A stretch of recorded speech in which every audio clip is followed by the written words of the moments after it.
चीजें कही, एक तो सियासी टारगेट किलर्स वाला बयान जो चौधरी साहब ने दिया वो तो उन्होंने एक्सप्लेन कर दिया अपना। दूसरा, पूरी पीपल्स पार्टी शहबाज साहब की जमानत को डील करार दे रही है बराह रास्त से बिलवास्ता तौर पर, डायरेक्टली एंड इनडायरेक्टली। बहुत शुक्रिया काशिफ साहब। बात यह है कि जब ये इलेक्शन हुआ स्पीकर का, हमने खुर्शीद शाह को वोट दिए, हमने उस पर माफी का मुतालबा नहीं किया, ना कोई ब्लैक मेलिंग की, हमने दिल खोल के वोट दिए। यूसुफ रजा गिलानी की शहबाज बात- शरीफ और अच्छा, वजीर आजम के लिए अच्छा, स्पीकर, मेरी यार सुन स्पीकर, लें। स्पीकर, ठीक। शहबाज शरीफ और वजीर आजम के लिए इलेक्शन हुआ इमरान खान साहब का, इन्होंने शहबाज शरीफ को वोट नहीं दिए, कोई बात नहीं। इन्होंने बाप के साथ मिलकर हमारी बलूचिस्तान में हुकूमत गिराई, कोई बात नहीं। इन्होंने रजा रबानी की जगह संजरानी को, जो बाप पार्टी से ताल्लुक रखते हैं, गालिबन चेयरमैन सेनेट बनाया, अपना डिप्टी चेयरमैन मांदी वाला लेके आए, कोई बात नहीं। इन्होंने किया इनकी मर्जी। अब गिलानी साहब के इलेक्शन में हमने 83 वोट दिए, हालांकि मेजॉरिटी हमारी थी, इनके 55 वोट थे, कोई बात नहीं। और चौधरी मंजूर साहब रायवेंड मौजूद थे, and correct me if I am wrong, मुझे मेरी तस्दीक जरूर कीजिएगा, कायरा साहब भी मौजूद थे पीडीएम के ब्रंच पे, जब इनको खबर दी गई कि गिलानी साहब, शहरी रहमान साहिबा और बाकी लोग, संजरानी जिसको वो चेयरमैन तस्लीम नहीं करते, जिसके खिलाफ कोर्ट गए हुए हैं, उसको दरखास्त दे दी लीडर ऑफ अपोजिशन की। चौधरी मंजूर साहब की जमात का प्रॉब्लम यह है कि ये इख्तिदार में भी रहना चाहते हैं और ये ऑपोजिशन भी करना चाहते हैं। एक टिकट में दो मजे तो नहीं हो सकते ना। या तो आप कबूल कर लें आप इत्तेहादी हैं, या आप कबूल कर लें कि जी आप हुकूमत को जो है वो मजबूत करना चाहते हैं। फबिया 100 बिस्मिल्लाह, आपको हम सर माथे पे रखेंगे। मगर ये कोई बात नहीं है कि आप परवेज इलाही जिसको नॉमिनेट करें बेनजीर भुट्टो साहिबा की कत्ल की एफआईआर में, उस पर इतराज ना करें, उसके साथ हमें शय दें कि हम हुकूमत बनाएं, और आजम तारड़ पे इतराज करें जो कि एक पुलिस अफसर का वकील है, और हमें बच्चे बाहर भेजने के ताने ना दें। हमने पिछले 2.5 साल बड़ी मुश्किलें भुगती हैं। मैंने इसी मॉडल टाउन में एक हंसता बसता घर उजड़ते हुए देखा हुआ है, मैंने उसके कमरे खाली होते हुए देखे हैं, मैंने देखा है कि बाप बेटा जेल में हो और वो 2 साल की बच्ची बिन बाप के कैसे पली है। हमें आज सबक ना सिखाएं, आपकी बड़ी कुर्बानियां हैं, आपको सलूट है, सलाम है, मगर हमारी इस 2.5 साल की स्ट्रगल को खूह खाते ना डालें, आपकी मेहरबानी है। आपको जब सूट करता है आप लोग मशावरत किए बगैर वन साइडेड डिसीजन ले लेते हैं, तो आपने नहीं जेल जाना, ना जाएं, आपको डील सूट करती है, आपको मुबारक हो। हमारे लीडर ऑफ ऑपोजिशन 2 दफा जेल गया है, 7 माह भी काट के आया। आप क्या चाहते हैं? फांसी पे लटका दें उसको, उल्टा लटका दें? जुर्म क्या है उसका? आज कोर्ट के अंदर जो मेरिट की धज्जियां हमने उड़ाई हैं, और हमने बताया कि जो शहजाद अकबर बैठ के कागज लहराया करता था, टीटी टीटी टीटी किया करता था, एक टीटी शहबाज शरीफ की नहीं है। जो इनकम टैक्स दिया है, जो एग्रीकल्चर टैक्स दिया है, वो कोर्ट ने माना है कि आपने टैक्स दिया हुआ है, कोई बेनामी साबित नहीं हो सका। तो गुजारिश ये है कि आप अगर चाहते हैं कि we should take it lying down, और हम अपनी जबानों पे ताले लगा लें, और आप जबर और जुल्म पे जुल्म किए जाएं, और हम किसी बात पे उफ ना करें, ये कहां का सबक है, और ये कहां की जमहूरियत है आपकी, और ये कहां का इत्तेहाद है कि आप हमें, आप 1 दफा दगा दें, 2 दफा दें, 3 दफा दें, 4 दफा दें, 5 दफा दें, और हम आगे से शो कॉज भी आपको इशू ना करें। आपको ये राइट किसने दिया था कि जब डिसाइड हो गया कि लीडर ऑफ ऑपोजिशन आजम तारड़ होंगे, बाद में किसी ने ये एक शोशा छोड़ दिया और आपने आसमान सर पे उठा लिया?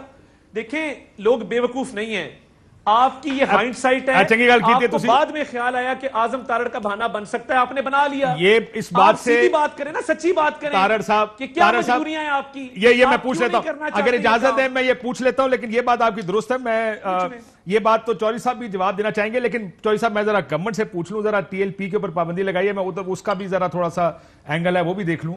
लेकिन ये बात ठीक है कि परवेज इलाही साहब को आपने अपना डिप्टी वजीर आजम भी बनाया है, और जिस मैं उस पे बात मैं मुझे बता समझा दीजिएगा, आज भी जब आप पंजाब गवर्नमेंट गिराने की बात करते हैं तो उसमें आप परवेज इलाही साहब को शामिल करने की बात करते हैं, लेकिन आजम नजीर तारड़ के ऊपर आपका इल्जाम यह है कि वो अफसरान, बात करूंगा ना, मैं उस पर बात करूंगा, क्योंकि मैं उस प्रेस कॉन्फ्रेंस का हिस्सा था जिसमें बेनजीर भुट्टो साहिबा ने परवेज इलाही साहब का नाम लिया था। सो इसका जवाब दे दीजिएगा। पाबंदी आपने लगा दी है, क्या सोचा आपने, क्या हो क्या रहा था, क्या किया, किस बुनियाद पर ये पाबंदियां लगी हैं? देखिए, बुनियादी चीज़ ये है, समझने की जो ज़रूरत है कि जो टीएलपी है मुतालबात क्या कर रही है। टीएलपी जो है वो रियासत को डिक्टेट नहीं कर सकती।